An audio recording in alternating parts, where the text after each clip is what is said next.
we actually installed the heat pumps here. But in essence, what you're doing is you're running lower temperature heat for a lot longer, and the result of that is you spend a lot less money. So let's look through some of the numbers. The payback periods for heat pumps, the carbon savings are between 50 and 80%. Interestingly, when we started, carbon was the great thing and the great reason that we wanted to do it, great believers passionately in climate change. And actually, I do believe that we need to do stuff for our children. I do feel great that I'm in a business where we achieve that. But actually, the real reason that people do it is number two on the list, because of your running costs. The price of oil has doubled, and it's costing a lot of money for people to heat their homes. The return on investment is somewhere between 3 and 9 years, and Simon will share the numbers with you. But it does depend on how you insulate the property, and with the best will in the world, Castle Howard is not a well-insulated building, but it works here. Depends on the size of the property and also the fuel type you use. So in terms of the best savings come when you use electricity or oil and LPG at the moment. Gas gives you the least good return. A lot of people are talking about the renewable heat incentive. It's relatively complex, but in simple terms, if you are at the moment, if you have the responsibility for a school, a university, or a public building, or a charitable building, you can receive the renewable heat incentive today. The renewable heat incentive is available for ground and water source heat pumps. It gives you an 8% return on your investment. It's eligible for all installations after 2009, so anything that started now would be eligible. It's a 20-year payback paid by the government. So it's not even like the feed-in tariff where it's backed by the government, it's actually paid by the government, and it's index-linked to inflation, and it's tax-free. So if you're involved from a charitable perspective, it's definitely worth it.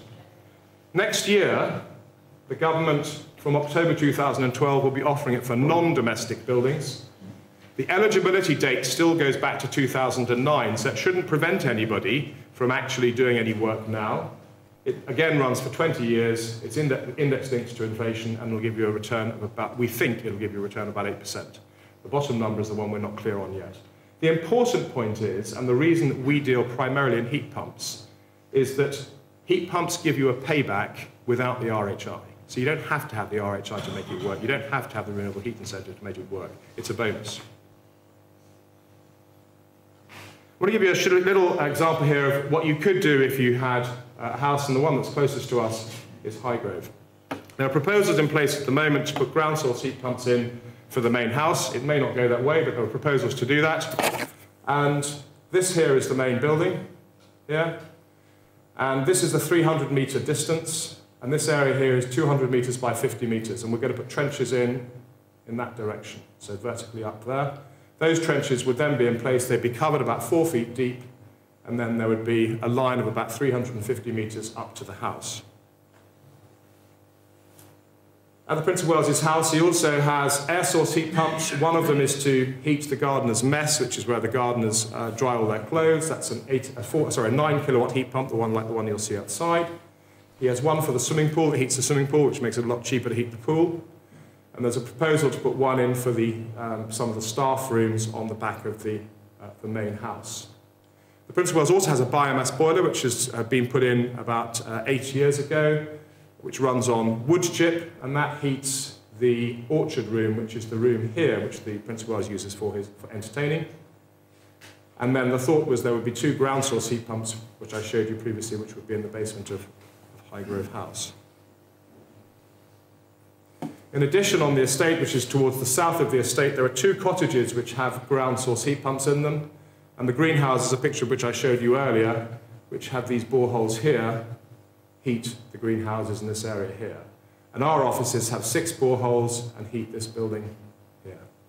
So the Prince of Wales uses a number of different technologies: photovoltaics, solar thermal, ground source heat pumps, air source heat pumps, and biomass boilers. And the reason for putting this up is that there is no golden solution. There isn't one solution that works. It's probably a combination or what's most appropriate for your particular building. I'd like to now hand over to Simon, who will tell you a lot more about the project here at Castle Howard.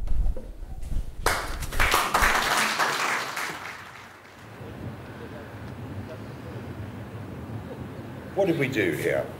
We had boilers that were falling apart. We had to replace them with something. I'd been looking at biomass, ground source heat, every form of technology that's available. And our favoured route at the time was biomass. And I started going around looking at wood chip boilers. 95% of them had problems. But I started then to look at the figures. Yes, it made sense to put in a wood boiler, but by the time we'd rebuilt the boiler house, which is over on the other side of the house, got English Heritage involved, actually checked the figures. We have 2,000 acres of woodland. We would have been employing one man entirely to chop down trees, clean up the woods, put the chips into the shed, bring them to the house, put them into the boiler, and he'd been working full-time at that. We'd have had problems with English Heritage rebuilding the old boiler house, I say. It didn't make sense to us. And when the head forester turned to me and said, by the way, after 8 years, we'd run out of fuel, with 2,000 acres, I said, this doesn't work out. And we were looking at a huge bill. At the same time, I'd been looking at ground source heat. And before Ecovision came on the scene, I talked to 2 or 3 companies, and one of them actually made the suggestion that we look at our own system and look at our usage. Well, we've been recording oil usage for years, and they said to us, hang on a second, before you do anything else, why don't you reduce your boilers, which were running at 70, 80 degrees, down to 50, 55 degrees, just to see if the system would work? Well, we had these comparisons, and we thought, well, okay, we'll try it. And this is what happened. You can see here, in 2004-5 was 81,000 litres, 2005, 81,000 there. That's when we removed all the time clocks, and we set the boilers at 55 degrees. See the reduction? We had a much colder winter, so it went up, and again, it was colder there. But what it did do, it was good for the fabric of the house, and the contents particularly. We didn't get the furniture swelling, contracting, and so forth, so we'd restored all the furniture, and I didn't want to have to do it all over again. So this actually solved the problem, in that we had a much more constant humidity and temperature within the house. Well, it proved that the system, that ground source heat worked. Now, as I say, I've been following it quite religiously for some time. And looking in one of the journals, I noticed an advert for Dimplex ground source heat, Dimplex heat pumps. So I contacted Dimplex because everyone's saying, you know, we crack the 50-55, we can get to 60 degrees, maybe even 65. So I contacted Dimplex, and they put me in touch with Ecovision. So Peter and his team came up, and we looked at what we have.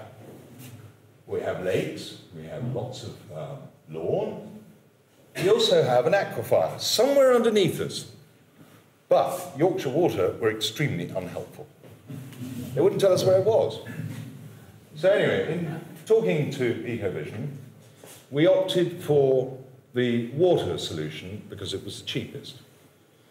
Now, as you can see, as I said, we've got plenty of lakes. The real question was, what was the depth? Well, luckily, this top lake is only about 8 foot deep at the maximum. Furthermore, they said, the other thing you'll need is 3-phase. Well, we just put in 3-phase, thank God. And so we were able to set out a plan that involved running a trench all the way down here, putting in a manifold chamber here, and putting the coils in there. We had to drain the lake. Well, we drained it, and what I thought we'd cleaned the silt out back in the 80s, but we hadn't. It was quite deep. In the meantime, English Heritage had said to us, look, we love your proposals. It's not going to be a problem. You can get on with it. We went to the planners. They said, no problems. Just as we were about to start, they said, yeah, there is one small problem. You're a listed park. So you need listed building consent to dig a trench. Well, by then we'd drained this, and the conservation officer got frightfully excited and said, you should have had permission to do this. I said, no, it's maintenance. And I said, anyway, we don't have greater crested newts.